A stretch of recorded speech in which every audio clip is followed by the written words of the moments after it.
3 ದಿನದ ಹಿಂದೆ ಅಷ್ಟೇ ಮಲೆಮಹದೇಶ್ವರ ಬೆಟ್ಟದಲ್ಲಿ 5 ಹುಲಿಗಳು ಸಾವನ್ನಪ್ಪಿದ್ವು. ಈ ಪ್ರಕರಣಕ್ಕೆ ಸಂಬಂಧಪಟ್ಟಂತೆ ಈಗ ಮತ್ತಷ್ಟು ಅಪ್ಡೇಟ್ ಸಿಗ್ತಾ ಇದೆ.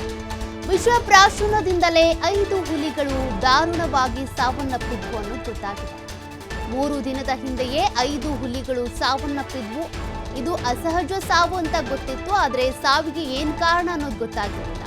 ಆದ್ರೆ ಈಗ ಸಾವಿಗೆ ವಿಷ ಪ್ರಾಶನವೇ ಕಾರಣ ಅನ್ನೋದು ಗೊತ್ತಾಗಿದೆ. ಮುಖ್ಯ ಅರಣ್ಯ ಸಂರಕ್ಷಣಾಧಿಕಾರಿ ಹೀರಾಲಾಲ್ ಅವರು ಹೇಳಿಕೆ ಕೊಟ್ಟಿದ್ದಾರೆ. 8 ವರ್ಷದ ತಾಯಿ ಹುಲಿ, 10 ತಿಂಗಳ 4 ಮರಿಗಳು ಸಾವನ್ನಪ್ಪಿವೆ. ವಿಷಯುಕ್ತ ಹಸು ಮಾಂಸವನ್ನ ತಿಂದಿದ್ದ ಹುಲಿಗಳು ಹೀಗಾಗಿ ಮೃತಪಟ್ಟಿವೆ. ಇನ್ನು ಯಾವ ಪ್ರಮಾಣದ ವಿಷ ಇತ್ತು ಇದರಲ್ಲಿ ಅನ್ನೋದು ಇನ್ನೂ ಕೂಡ ಗೊತ್ತಾಗಿಲ್ಲ. ಲ್ಯಾಬ್ ರಿಪೋರ್ಟ್ ಬಂದ ಬಳಿಕ ಗೊತ್ತಾಗುತ್ತೆ.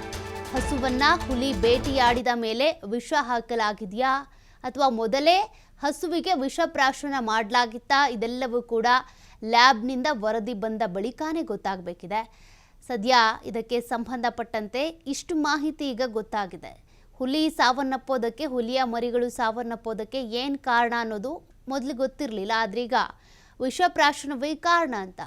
ಹಸುವೆ ಏನಾದರೂ ವಿಷವನ್ನು ತಿಂದಿತ್ತಾ ಅಥವಾ ಈ ಹಸುವನ್ನು ಬೇಟೆಯಾಡಿದ ನಂತರ ಏನಾದರೂ ಇಲ್ಲಿ ವಿಷ ಮಿಕ್ಸ್ ಆಗಿತ್ತಾ, ಇದ್ಯಾವುದು ಕೂಡ ಇನ್ನೂ ಗೊತ್ತಾಗಿಲ್ಲ. ಹುಲಿ ಹಸುವಿನ ಅಂಗಾಂಗಗಳನ್ನ ಈಗಾಗಲೇ ಲ್ಯಾಬ್ಗೆ ಕಳಿಸ್ಕೊಟ್ಟಿದ್ದಾರೆ. ಮುಖ್ಯ ಅರಣ್ಯ ಸಂರಕ್ಷಣಾಧಿಕಾರಿ ಹೀರಾಲಾಲ್ ಅವರು ಹೇಳಿಕೆ ಕೊಟ್ಟಿರೋದು. ಸದ್ಯ ಹುಲಿಯ ಅಂಗಾಂಗಗಳು ಲ್ಯಾಬ್ ಟೆಸ್ಟಿಗೆ ಹೋಗಿದ್ದಾವೆ. ಮಲೆಮಹದೇಶ್ವರ ಬೆಟ್ಟದಲ್ಲಿ 5 ಹುಲಿಗಳು ನಿಗೂಢವಾಗಿ ಸಾವನ್ನಪ್ಪಿದ್ವು. ಹಾಗಾದ್ರೆ ಯಾರು ಹೊಣೆಗಾರರು ಎಂಬುದರ ಬಗ್ಗೆ ಇಲಾಖಾ ಮಟ್ಟದಲ್ಲಿ ತನಿಖೆ ಶುರುವಾಗ್ತಿದೆ. ವಾಚರ್ಗಳು ಗಸ್ತು ಮಾಡಿಲ್ಲ ಎಂಬ ಆರೋಪಗಳು ಕೂಡ ಇಲ್ಲಿ ಕೇಳಿಬರ್ತಾ ಇವೆ. ಹಸು ಯಾರದ್ದು ಎಂಬುದರ ಬಗ್ಗೆ ಕೂಡ ತನಿಖೆ ಮಾಡ್ತಿದ್ದೇವೆ, ಎಲ್ಲದರ ಬಗ್ಗೆಯೂ ತನಿಖೆ ಮಾಡ್ತೀವಿ ಅಂತ ಸಿಸಿಎಫ್ ಹೀರಾಲಾಲ್ ಅವರು ಹೇಳಿಕೆ ಕೊಟ್ಟಿದ್ದಾರೆ. ಮಲೆಮಹದೇಶ್ವರ ಬೆಟ್ಟದಲ್ಲಿ 3 ದಿನಗಳ ಹಿಂದೆ 5 ಹುಲಿಗಳು ನಿಗೂಢವಾಗಿ ಸಾವನ್ನಪ್ಪಿದ್ವು. ತಾಯಿ ಹುಲಿಗೆ 8 ವರ್ಷ, ಅದರ ಮರಿಗಳಿಗೆ 10 ತಿಂಗಳಾಗಿತ್ತು. ಈ 5 ಹುಲಿಗಳು ಕೂಡ ಸಾವನ್ನಪ್ಪೋದಕ್ಕೆ ಏನು ಕಾರಣ ಅಂತ ಗೊತ್ತಿರಲಿಲ್ಲ, ಆದರೆ ಈಗ ಗೊತ್ತಾಗಿದೆ ವಿಷ ಪ್ರಾಶನವೇ ಕಾರಣ ಅಂತ. ಅಂದರೆ ಆ ಹಸುವನ್ನು ತಿಂದಂಥ ಹುಲಿ ಹಾಗೂ ಆ ಹುಲಿಯ ಮರಿಗಳು 5 ಕೂಡ ಸಾವನ್ನಪ್ಪಿದ್ವು. ಆದರೆ ಈ ರೀತಿಯಾಗಿ ವಿಷ ಪ್ರಾಶನ ಆಗಿದ್ದಾದರೂ ಹೇಗೆ? ಅಲ್ಲಿ ಸರಿಯಾಗಿ ಅರಣ್ಯಾಧಿಕಾರಿಗಳು ಗಸ್ತು ತಿರುಗುವಂಥವ್ರು ವಾಚ್ ಮಾಡ್ತಾ ಇಲ್ವಾ? ಇದೆಲ್ಲದ್ರ ಬಗ್ಗೆ ಕೂಡ ಒಂದಷ್ಟು ಆರೋಪಗಳಿದ್ದಾವೆ.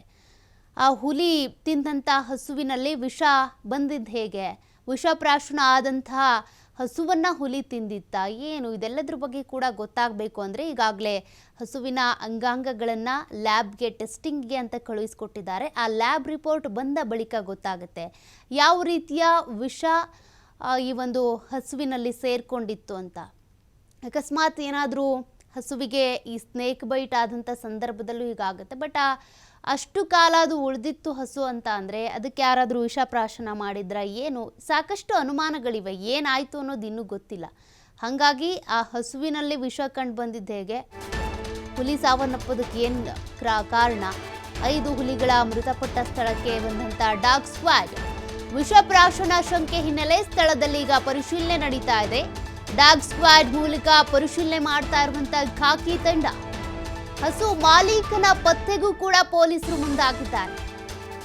5 ಹುಲಿಗಳು ಮೃತಪಟ್ಟಿದ್ದಾವಲ್ಲ, ಆ ಸ್ಥಳಕ್ಕೆ ಈಗಾಗಲೇ ಡಾಗ್ ಸ್ಕ್ವಾಡ್ ತಂಡ ಬಂದಿರುವಂಥದ್ದು. ವಿಷ ಪ್ರಾಶನ ಆಗಿರುವಂಥ ಶಂಕೆ ಕಂಡು ಬಂದಿರೋದ್ರಿಂದ ಸದ್ಯ ಆ ಹಸು ಯಾರಿಗೆ ಸೇರಿದ್ದು ಅನ್ನೋದು ಕೂಡ ತನಿಖೆ ಆಗಬೇಕು. ಆ ಹಸು ಯಾರಿಗೆ ಸೇರಿದ್ದೋ ಆ ಮಾಲೀಕನ ತನಿಖೆ ಕೂಡ ಆಗಬೇಕಿದೆ. ನೋಡಿ, ಈಗಾಗಲೇ ಡಾಗ್ ಸ್ಕ್ವಾಡ್ ಬಂದಿರುವಂಥದ್ದು ಆ ಸ್ಥಳಕ್ಕೆ, ಅಂದರೆ ಹುಲಿ ಮರಿಗಳು ಮೃತಪಟ್ಟಿರುವಂಥ ಜಾಗಕ್ಕೆ ಬಂದಿರೋದು. ಅಲ್ಲಿ ಯಾರು ಬಂದಿದ್ರು, ಏನು ಕತೆ, ಏನಾಯಿತು ಪಾಪ. ನೋಡಿ, 8 ವರ್ಷದ ಹುಲಿ ಹಾಗೂ ಆ ಹುಲಿಯ ಮರಿಗಳು 8 ತಿಂಗಳ ಮರಿಗಳು 5 ಕೂಡ ಸಾವನ್ನಪ್ಪಿರೋದು, ಹುಲಿ ಸೇರಿದಂತೆ. ಹೀಗಾಗಿ ಇದಕ್ಕೆ ಸಂಬಂಧಪಟ್ಟಂತೆ ಕಾರಣ ಏನು ಅನ್ನೋದು ಗೊತ್ತಾಗಬೇಕಲ್ಲ. ವಿಷಪ್ರಾಶನ ಆಗಿದೆ ನಿಜ, ಆ ಹಸುವಿಗೆ ಏನಾಗಿತ್ತು, ಯಾಕಾಗಿ ವಿಷಪೂರಿತವಾಗಿತ್ತು ಹಸುವಿನ ಮಾಂಸ ಅನ್ನೋದು ಗೊತ್ತಾಗಬೇಕಿದೆ. ಮಹದೇಶ್ವರ ಬೆಟ್ಟದ ಮಹದೇಶ್ವರ್ ಬಯಲಿನ ಯುಗ್ಯಂ ವಲಯ ಅದರ ಮೀನ್ಯಂ ಬಳಿ ಎಂದು 5 ಹುಲಿಗಳು ಮೃತಪಟ್ಟಿದ್ದು ಇದು ಅತ್ಯಂತ ದುಃಖದ ಮತ್ತು ಅತ್ಯಂತ ನೋವಿನ ಸಂಗತಿಯಾಗಿದೆ. ಒಂದು ತಾಯಿ ಹುಲಿ ಮತ್ತು ಅದರ 4 ಮರಿ ಸೇರಿ 5 ಹುಲಿಗಳು ಸಾವಿಗೀಡಾಗಿರುವುದು ನೋವಾಗಿದೆ. ಈ ವಿಷಯ ತಿಳಿದ ಕೂಡಲೇ ನಾನು PCCF ನೇತೃತ್ವದ ಉನ್ನತ ಮಟ್ಟದ ತನಿಖೆಗೆ ಆದೇಶ ನೀಡಿರುತ್ತೇನೆ. ಪ್ರಾಥಮಿಕ ವರದಿಯಂತೆ ಎಲ್ಲ ಹುಲಿಗಳು ಅಸಹಜವಾಗಿ ಸಾವನ್ನು ಅಪ್ಪಿದ್ದಾವೆ. ರಾಷ್ಟ್ರೀಯ ಹುಲಿ ಸಂರಕ್ಷಣಾ ಪ್ರಾಧಿಕಾರ ಶಿಷ್ಟಾಚಾರದ ಪ್ರಕಾರ ಮರಣೋತ್ತರ ಪರೀಕ್ಷೆ ನಡೆಸಲಾಗುವುದು. ಈ ಒಂದು ಹೃದಯ ವೃದ್ಧಾವಕ ಘಟನೆ ಏನಾಗಿದೆ ಅದರಿಂದ ಅತ್ಯಂತ ಆಘಾತವಾಗಿದೆ. ಎಲ್ಲ ವನ್ಯಜೀವಿಧಾಮಗಳಲ್ಲಿ ಗಸ್ತು ಬಲಪಡಿಸುವುದು ಮತ್ತು ಜಾಗೃತ ದಳ ತಂಡಕ್ಕೆ ಹೆಚ್ಚು ಪರಿಣಾಮಕಾರಿಯಾಗಿ ಕಾರ್ಯನಿರ್ವಹಿಸಲು ನಾನು ಸೂಚನೆಯನ್ನು ಕೊಟ್ಟಿದ್ದೇನೆ. ದಿವಂಗತ ಪ್ರಧಾನಮಂತ್ರಿ ಇಂದಿರಾ ಗಾಂಧಿಯವರು ಅಳಿವಿನಂಚಿನಲ್ಲಿರುವಂಥ ಹುಲಿಗಳನ್ನು ಸಂರಕ್ಷಣೆ ಮಾಡಬೇಕು ಅಂತೇಳಿ ಹೇಳಿ ಪ್ರಾಜೆಕ್ಟ್ ಟೈಗರ್ ಪ್ರಾರಂಭ ಮಾಡಿದ್ದಾರೆ. ಕರ್ನಾಟಕ ರಾಜ್ಯದಲ್ಲಿ ಈಗ ನಾವು ಸುಮಾರು ಹಿಂದೆ ಗಣತಿ ಮಾಡಿದಂಥ ಸಂದರ್ಭದಲ್ಲಿ 563 ಹುಲಿಗಳು ಇದ್ದಾವೆ ಅಂತೇಳಿ ಇಡೀ ದೇಶದಲ್ಲೇ ನಾವು 2ನೇ ಸ್ಥಾನದಲ್ಲಿದ್ದೇವೆ. ಇದನ್ನು ಇವತ್ತಿನ್ನೂ ಹೆಚ್ಚಿನ ರೀತಿಯಲ್ಲಿ ಸಂರಕ್ಷಣೆ ಮಾಡುವಂಥ ಕೆಲಸವನ್ನು ಅರಣ್ಯ ಇಲಾಖೆ ಮಾಡ್ತದೆ. ಮತ್ತು ಸತ್ಯಾಸತ್ಯತೆಯನ್ನು ತಿಳಿದುಕೊಂಡು ಮಲೆ ಮಹದೇಶ್ವರ ಬೆಟ್ಟದ